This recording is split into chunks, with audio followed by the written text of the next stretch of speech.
نحمدہ ونصلی علی رسولہ الکریم، اما بعد۔ قواعد کبریٰ میں سے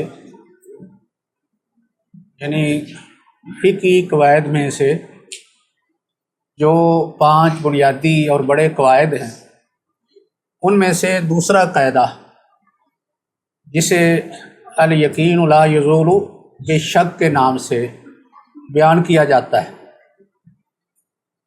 اس کے بارے میں ہم نے پڑھا تھا اور اس کے دلائل بھی ذکر کیے تھے، یعنی قرآن و حدیث کے حوالے سے اس قاعدے پر کون سے دلائل ہیں جن کی بنیاد پر یہ قاعدہ ترتیب دیا گیا ہے۔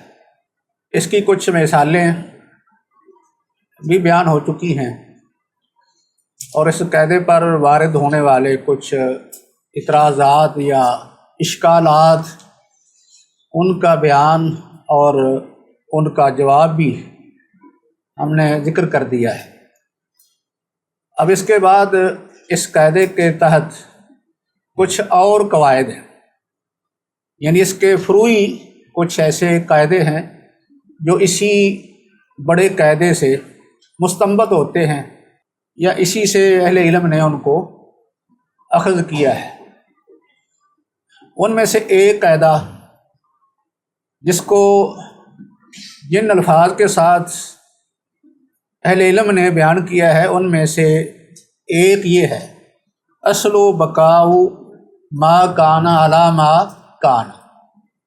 اصل و بقاء ما کان علی ما کان، ان الفاظ کے ساتھ اس کو ترتیب دیا ہے، اور کچھ نے اس سے کچھ مختلف الفاظ کے ساتھ بھی بیان کیا ہے، جیسا کہ ما ثبت بزمان فإنہ یحکم ببقائہ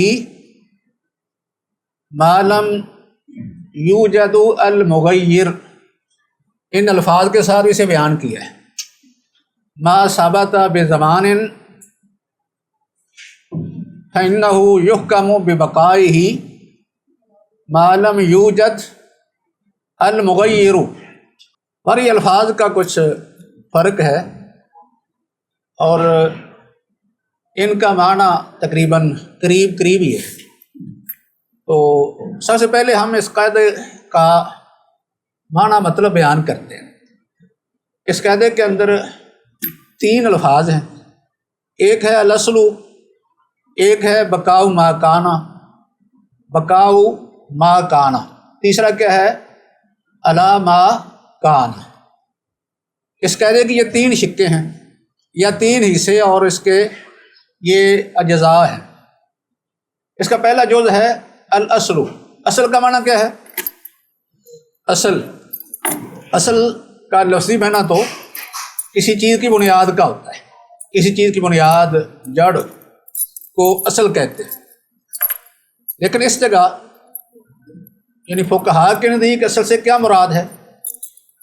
اصل سے مراد ایک مستقل ضابطہ ہے یا مستقل اصول ہے، یا اس کو کہتے ہیں کہ شریعت کا غالب اور راجح اصول، یعنی اس کا معنی ہے۔ اصل کا معنی کیا ہے؟ یعنی شریعت کے اندر ایک مستقل یا غالب اور راجح اصول۔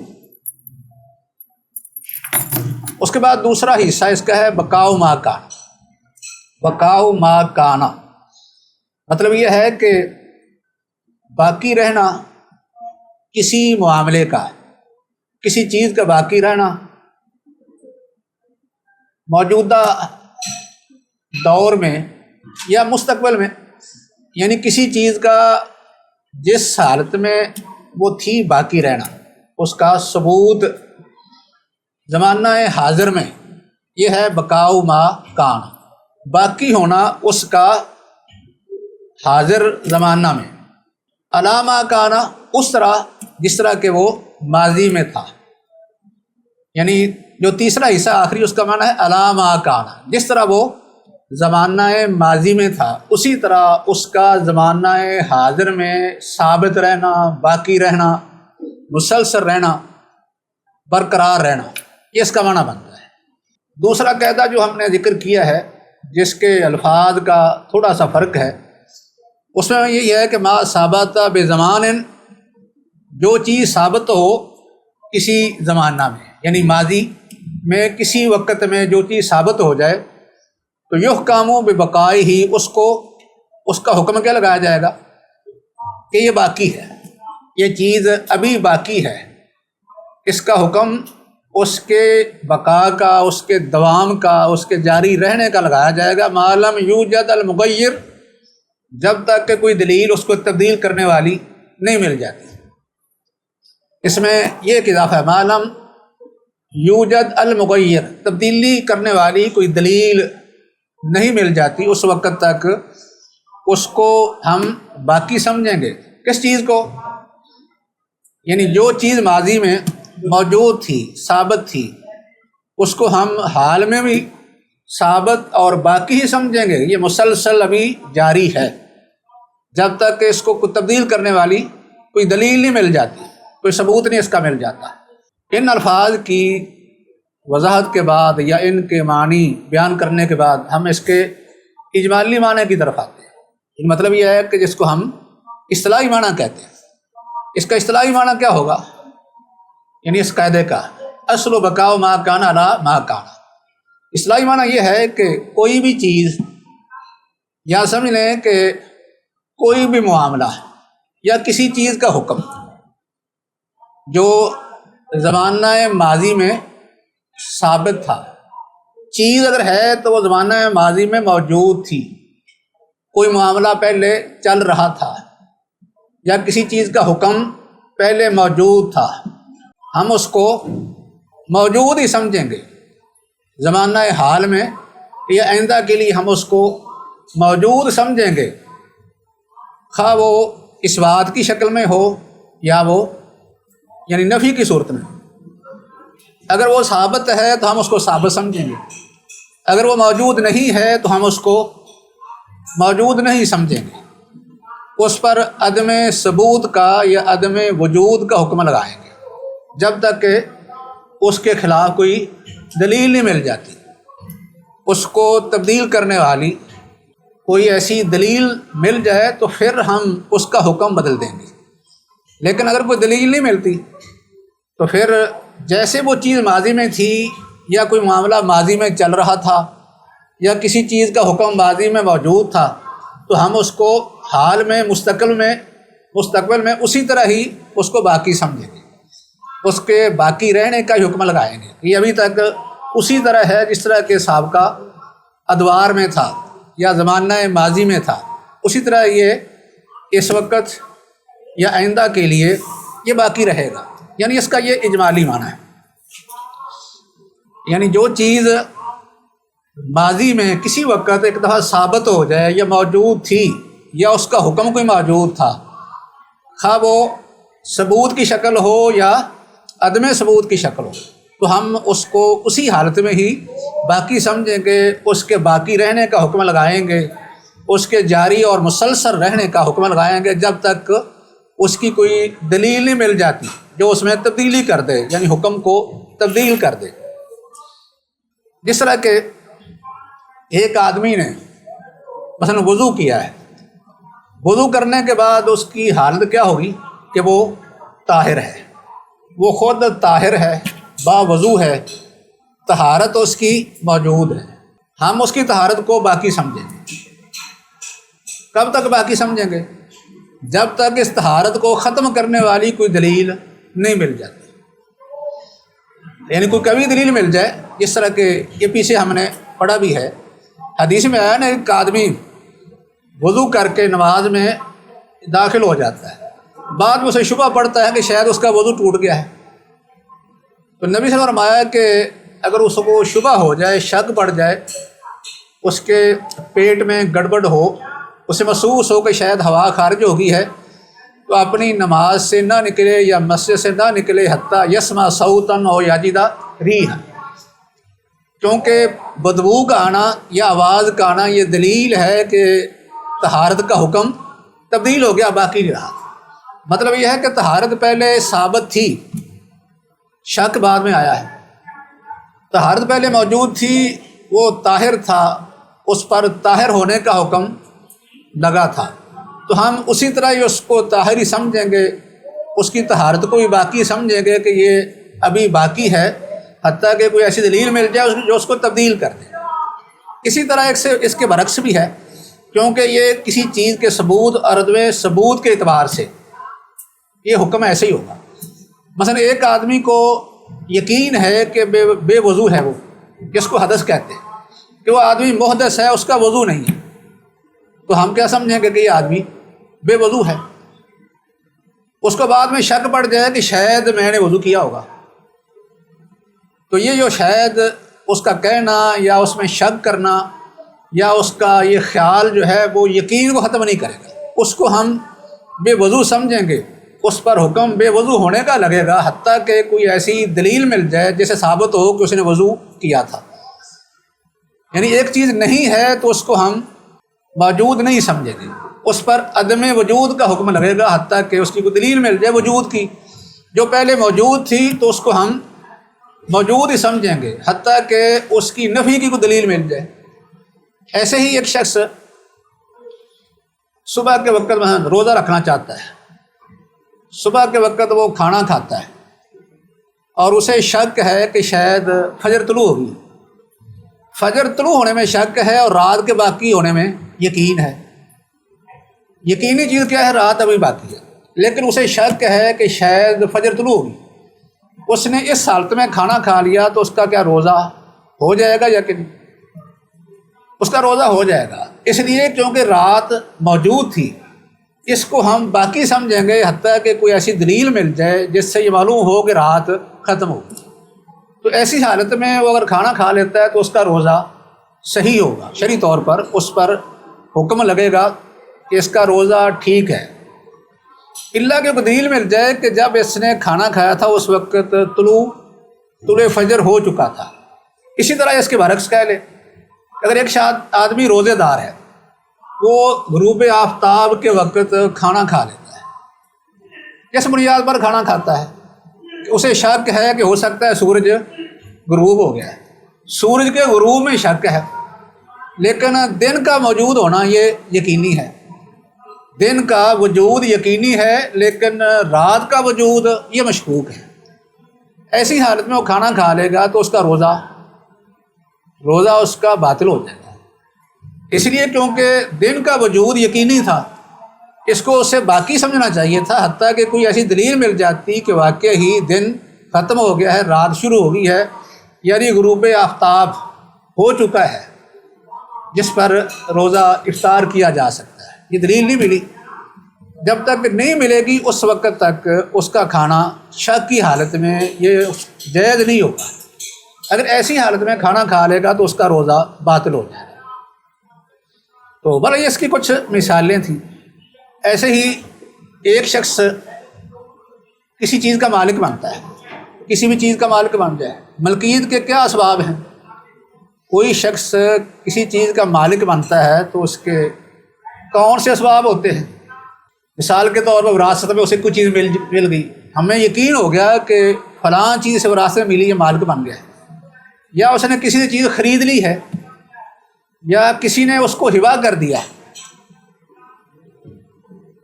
تو اب اس چیز کا مالک بن گیا، تو اب اس کی ملکیت جو ہے وہ یقینی ثابت ہو۔ بعد میں کوئی آدمی کہے کہ نہیں یہ مالک نہیں ہے، کوئی آدمی دعویٰ کر دے، کہے کہ یہ آدمی اس چیز کا مالک نہیں ہے، اور وہ کہے کہ میں مالک ہوں، تو بات کس کی مانی جائے گی؟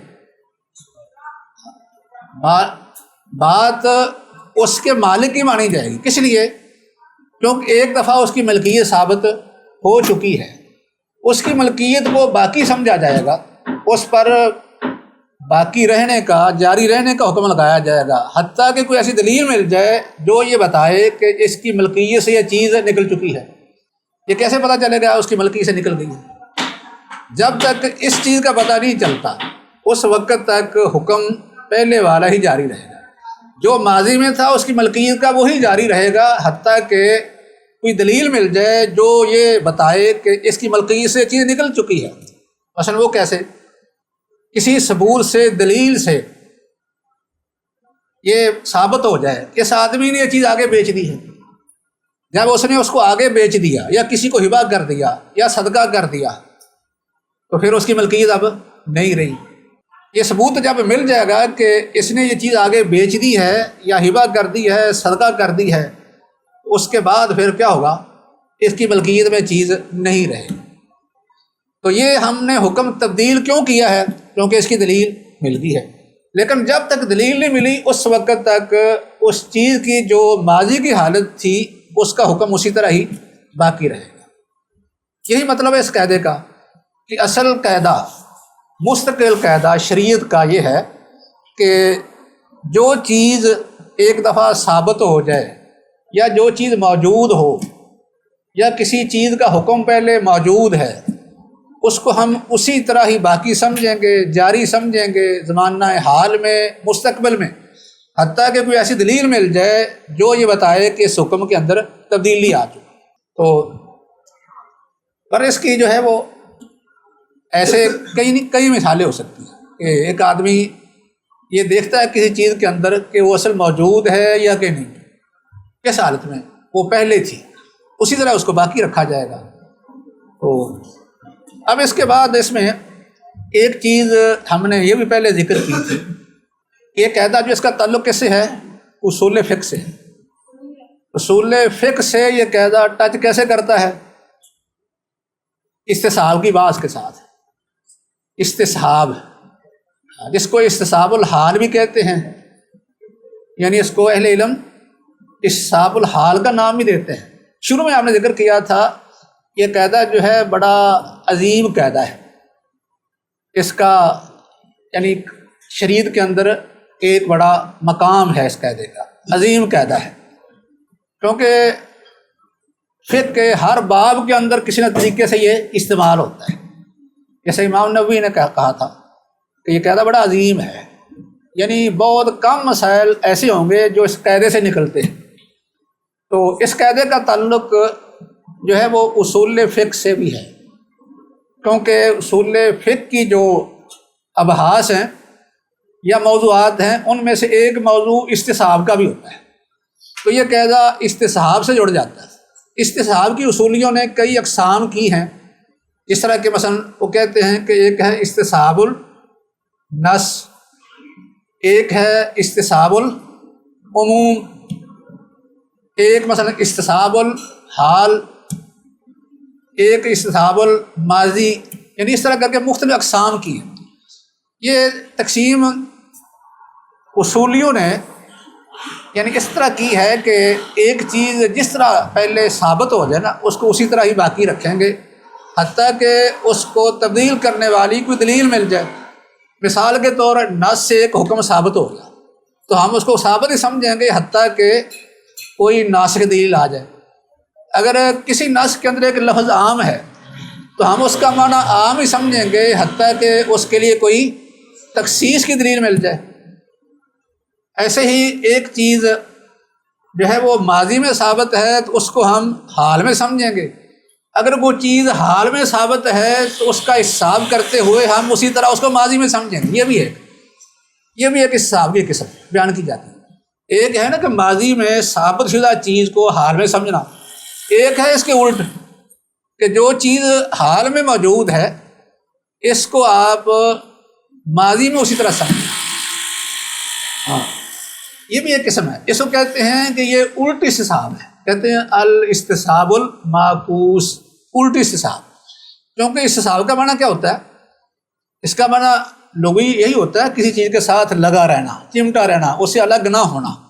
مطلب یہ ہے کہ ماضی کی جو حالت ہے اس کو آپ نے کیا کیا، حال تک باقی رکھا ہے، ختم نہیں کیا۔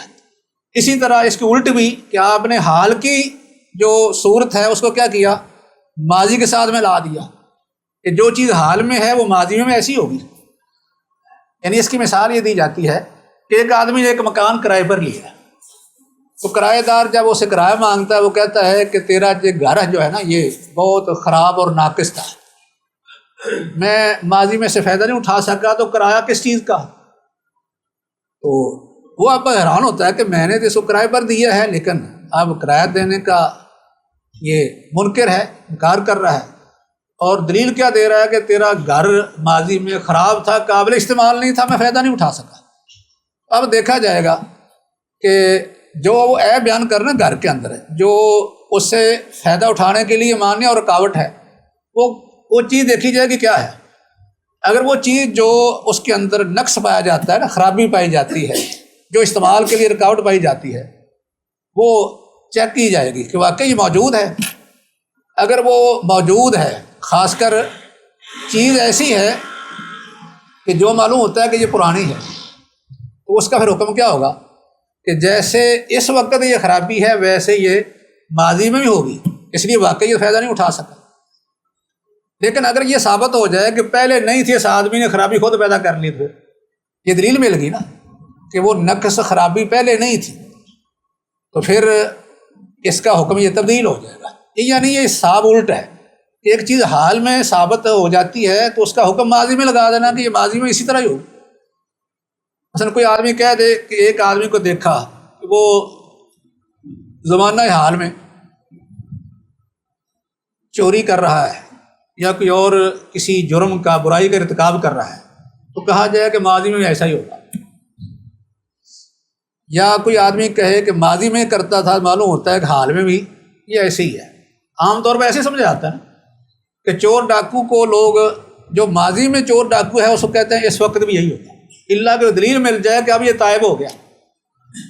یا یہ ہے کہ جو آدمی کہے کہ اب یہ چور ڈاکو ہے، اس کو کہا جاتا ہے کہ یہ پہلے بھی ایسا ہی ہوگا، اللہ کہ کوئی دلیل مل جائے کہ پہلے یہ ایسا نہیں تھا، اس نے یہ کام جو ہے اب شروع کیا ہے۔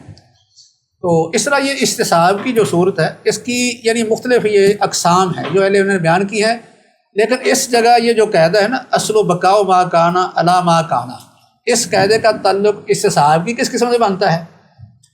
اس قسم سے کہ جس میں آتا ہے کہ ما دل الشرع علی ثبوت، یعنی ثبوت حکم ہی، کہ شریعت دلالت کرے کسی چیز کے حکم کے ثبوت کا فی زمن الماضی، ماضی زمانہ میں، تو ہم اس کو کیا کہیں گے؟ حال میں بھی یہ حکم موجود ہے، اللہ کہ اس کو تبدیل کرنے والی کوئی دلیل مل جائے۔ یہ جو استصحاب کی قسم ہے نا، یہ اور یہ جو قاعدہ ہے یہ تقریباً ایک ہی معنی ہے۔ گویا کہ یہ قاعدہ ترجمانی کسی کر رہا ہے استصحاب کی، اس قسم کی استصحاب کی یہ جو قسم ہے اس کی یہ ترجمانی کر رہا ہے۔ وہ کیا ہے کہ اس کو کہتے ہیں وہ ہوا استصحاب حکم دل الشرع علی ثبوت ہی، کہ یہ ہے کسی حکم کو باقی رکھنا جس کے ثبوت پر اور اس کے دوام پر شریعت دلالت کرے، یہاں تک کہ اس کا کوئی مخالف یا اس کی کوئی مخالف یا اس کو تبدیل کرنے والا کوئی ثبوت مل جائے۔ شریعت کی روح سے ایک حکم ثابت ہو جاتا ہے اور باقی وہ چلا آتا ہے، تو اس کو ہم کیا سمجھیں گے کہ یہ باقی ہے۔ اسی طرح یہ ایک استصحابی قسم ہے۔ استصحاب حکم دل الشرع علی ثبوتہ و دوامہ الی ان یثبت معارض راجح یرفع، یہ یعنی قاعدے کے الفاظ ہیں یا اس استصحاب کی تعریف کے الفاظ ہیں کہ حکم کو باقی رکھنا۔ کون سا حکم؟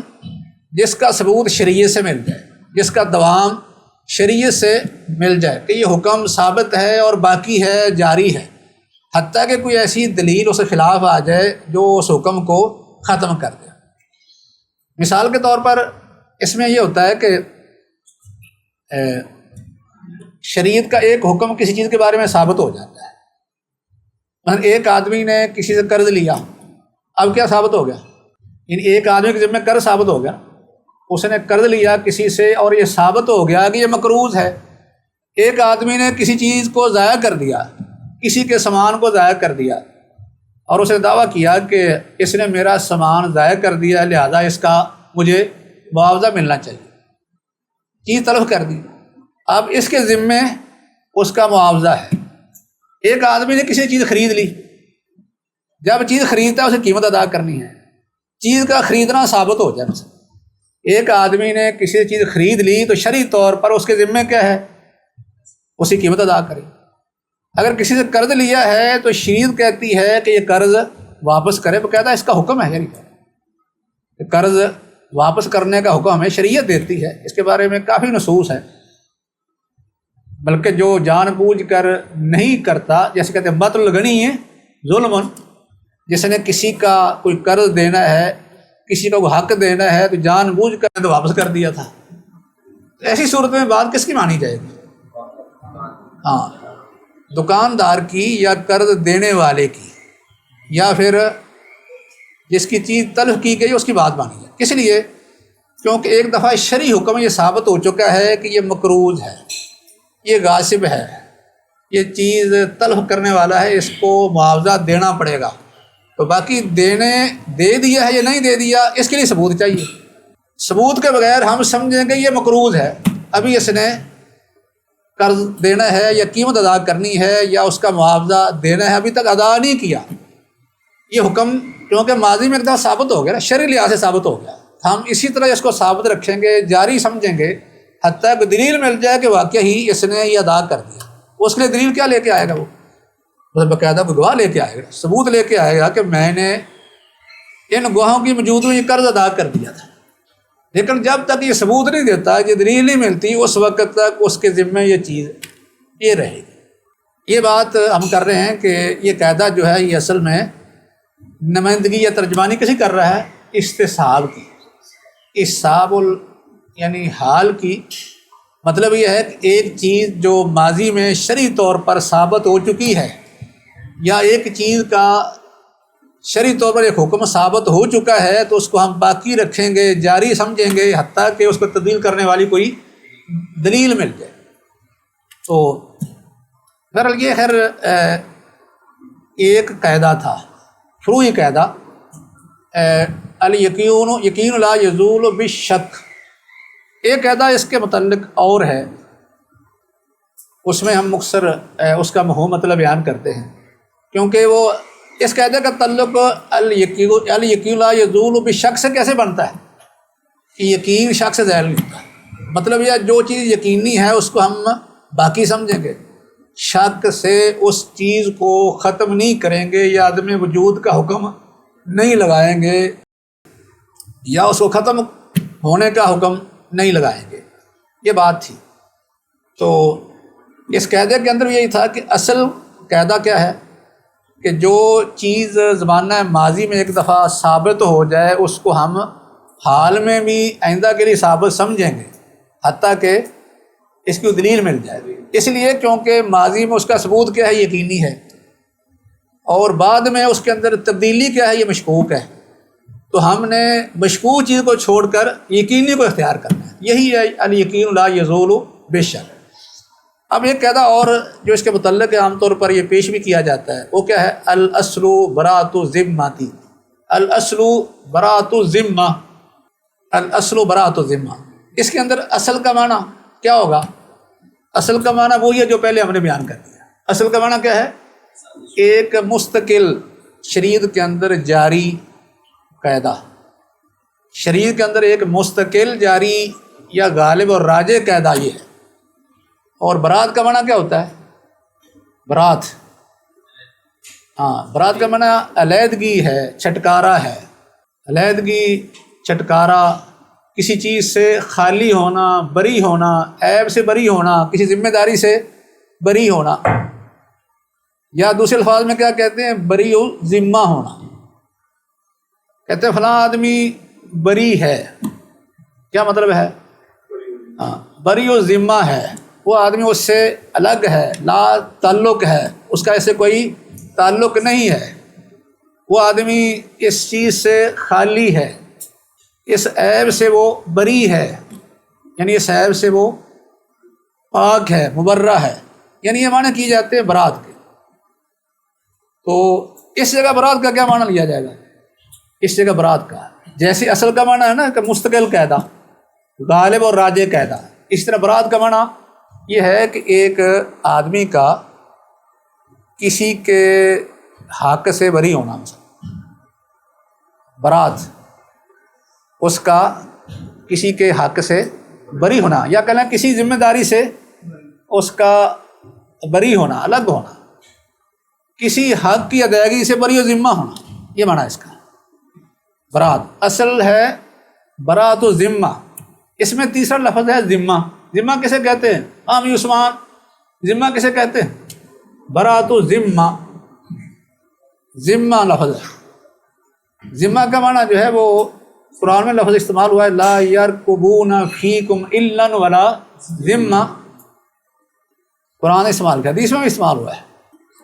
حدیث میں لفظ استعمال ہوا ہے اس طرح کہ مسلمان جو ہیں ان کے خون آپس میں برابر ہیں، المسلم تتکافہ دماؤہم فیسعدناہم بذمتہم، مسلمانوں کے خون برابر ہیں، ان میں سے ادنا بھی ان کے ذمے کے بارے میں کسی سے عہد کر سکتا ہے، کوشش کر سکتا ہے۔ ایک ادنا آدمی نے کسی سے عہد کر لیا تو دوسرے سارے کیا ہوں گے، اس کے پابند ہو جائیں گے، یہ حدیث آتی ہے بھی۔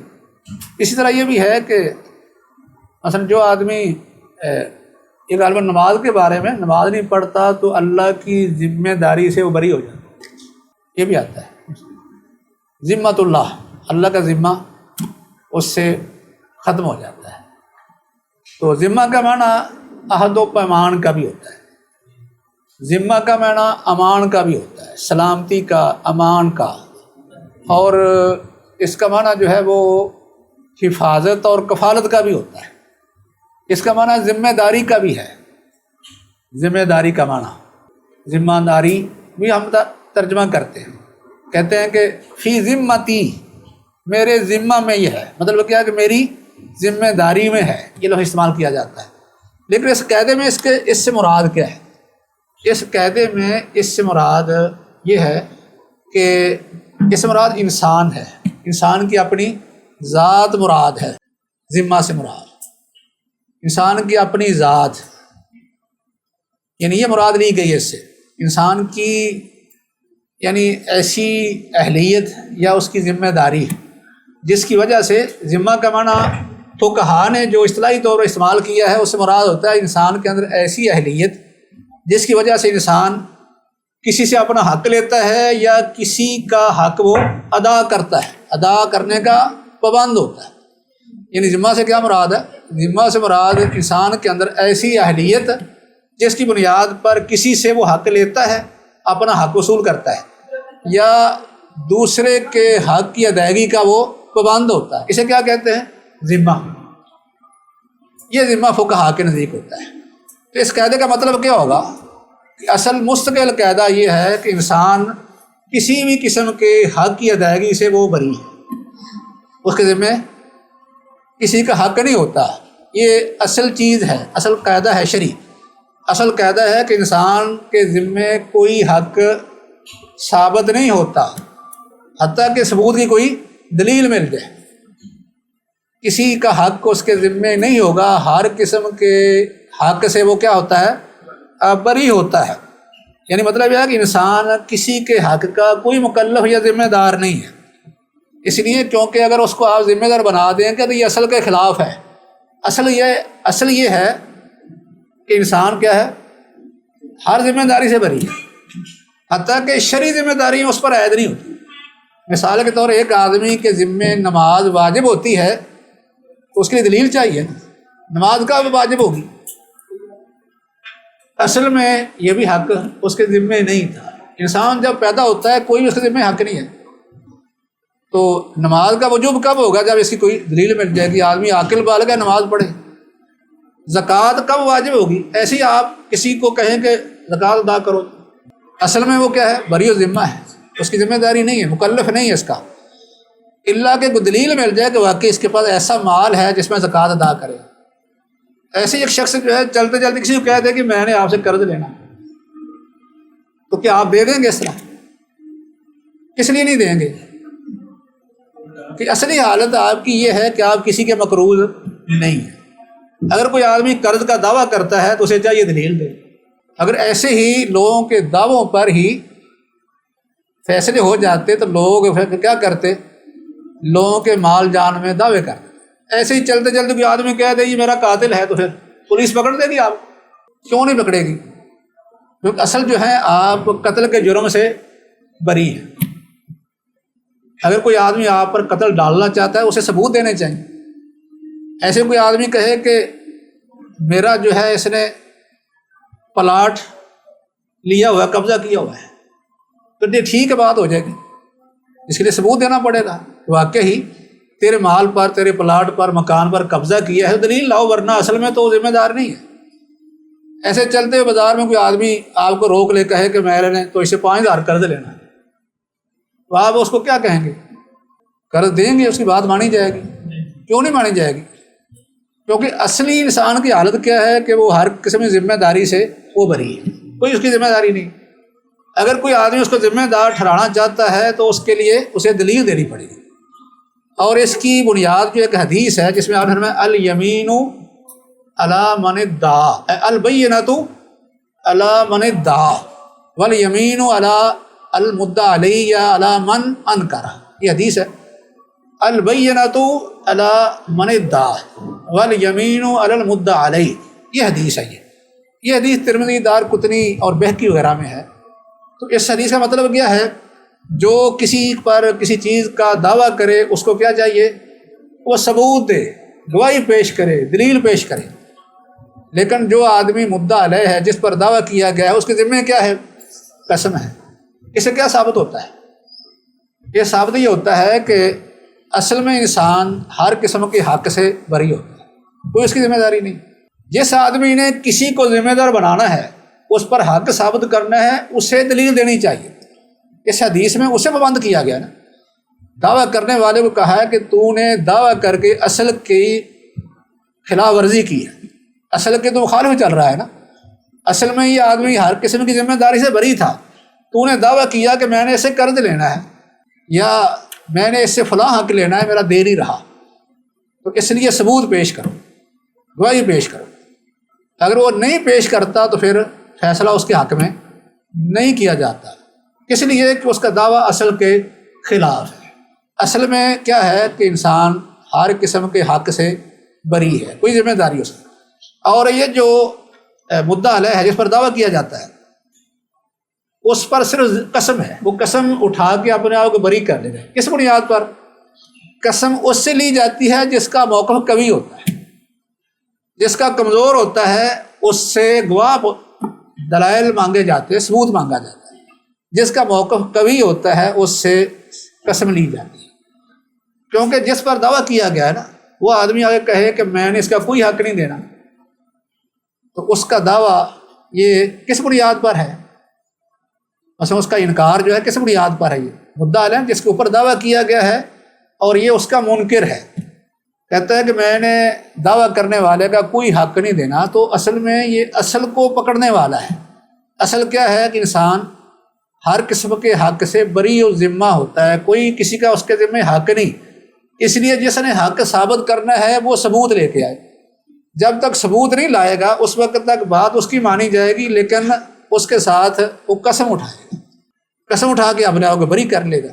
جب اس نے قسم دے دی تو پھر وہ بری ہو گیا۔ تو قسم ہمیشہ اس کے اوپر ڈالی جاتی جس کا موقف مضبوط اور قوی ہوتا ہے۔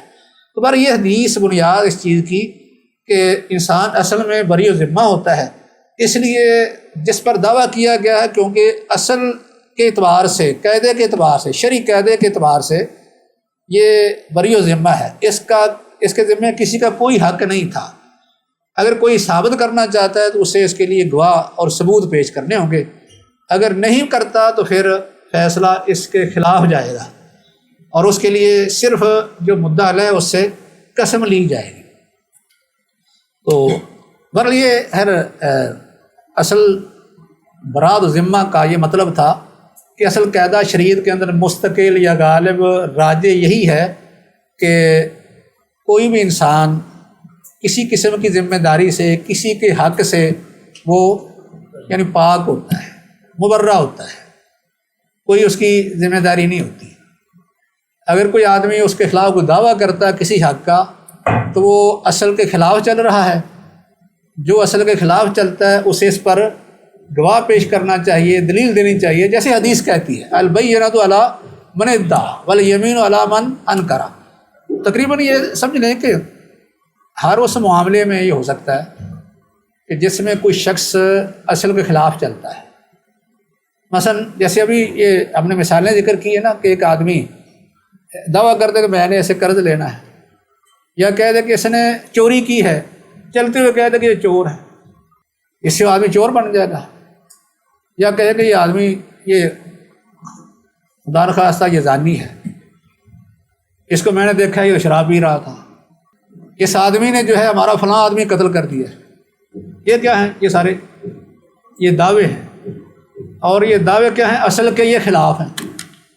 اصل میں انسان کوئی کسی کا قاتل نہیں ہوتا ہے، نہ وہ چور ہوتا ہے، نہ ڈاکو ہوتا ہے، نہ شرابی ہوتا ہے، نہ کسی کا وہ غاصب ہوتا ہے، نہ کسی کا وہ مقروض ہوتا ہے. اصل میں انسان کسی کا کوئی مقروض نہیں.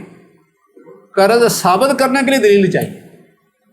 یعنی یہ اگر ایسا ہو تو پھر تو ہر آدمی کسی کو بازار میں روک لے، کہے کہ تو نے میرا ₹1,00,000 دینا ہے، وہ کہے میں نے نہیں دینا، جھگڑا ہو جائے تو فیصلہ کیسے ہوگا؟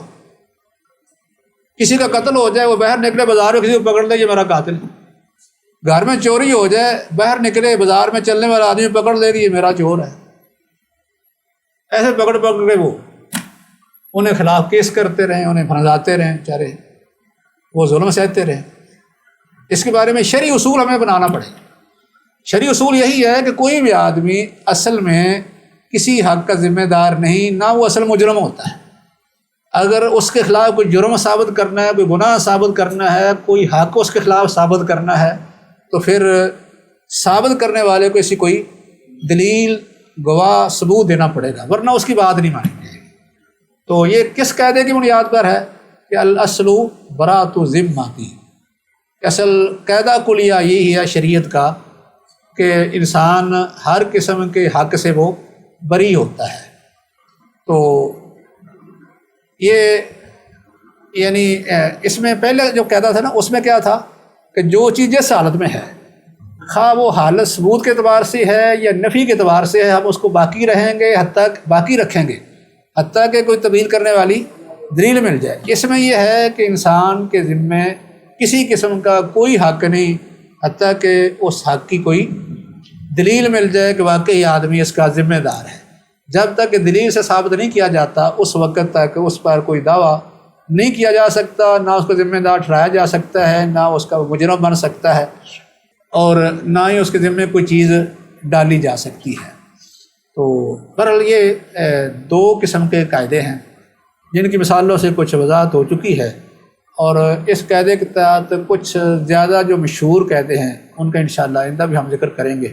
وما علینا الا البلاغ.